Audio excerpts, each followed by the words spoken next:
Friends, I'm Mackenzie, your travel advisor, and today we're going to go over my opinion on when the best age is to take your kids to Disney.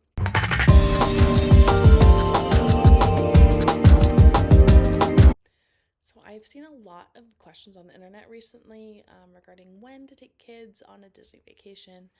I am a mom of a 1.5-year old, so probably just because I'm in all those mom groups, everyone's kind of wondering when do I spend the money on Disney. So, there are plenty of opinions um, to take, plenty of opinions out there to take under consideration as to whether you should take your kids when they're under 3 because they are free or to wait until they're older so they're actually going to remember. Is there really a right answer? Unfortunately, there's actually not. There's no one size fits all, and it really depends on the parents and the kids going on this vacation. So I have now gone twice with my child at 7 months and at 14 months, and then we're going to go again at just a couple months over 2 years, like 2 years and four-ish months, which is that 28 months. I don't know when you stop saying months. So I'm not an expert at taking kids at every age. Obviously, I've only taken a kid twice, but I have seen a lot of parents kind of go through this or the questions that are being asked. And since a lot of people will only go once, at least while their kids are around, maybe. And so they want to make sure that they get the most from this experience. But from my experience in watching kind of others go through this process, the way to have the best time is to actually let your kids lead.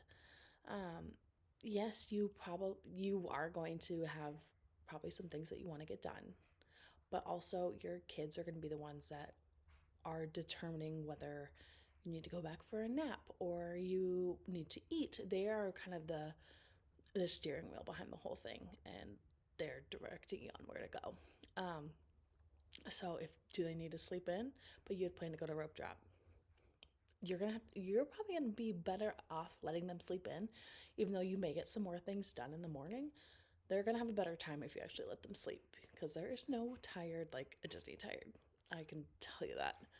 Um, and maybe they're getting cranky, but you've purchased Lightning Lane for the day, and you have one in 30 minutes. You might just need to skip it and let them go back and take a nap or go sit and get cool somewhere. Because I would rather skip a lightning lane and not have a cranky kid, in my opinion. So sometimes you just need to let them kind of do what they need to do. Yes, you're on vacation, but you aren't. Nothing's going to go the way you want it to, especially with children involved. And while I've been there, I've actually seen kids being punished just for being kids. Just because you're on vacation doesn't mean that your kids really understand that concept or that they're going to be better behaved because you paid so much money for this trip, the X amount of money, whatever that is. Um, they're actually probably going to behave a little bit worse than you're expecting just because there's so much excitement and so much energy around them that they're going to be trying to take it all in and they don't want to miss anything. They don't want to miss out on seeing their favorite character or that extra treat that you may give them just because they're on vacation. But sometimes you need to put those things off and just kind of let them reset and recharge and then kind of hit it later in the day or even the next day if it's too late and everyone just kind of needs to go back to the pool and relax or something. Um, so, again, when's the perfect time to go? Take them when you, as the parent, are ready and can have the mindset of going off of what your child wants or needs, I guess, really at that time, rather than how much money you spent on this vacation, and let that be the driving force. I would suggest to everyone that goes with kids that they should not be focusing on the money that they have spent and they need to make the most out of this vacation. They need to hit every ride. They need to meet every character. They need to do all this stuff when your child does not want to. They are the ones that you are supposed to have made this vacation for.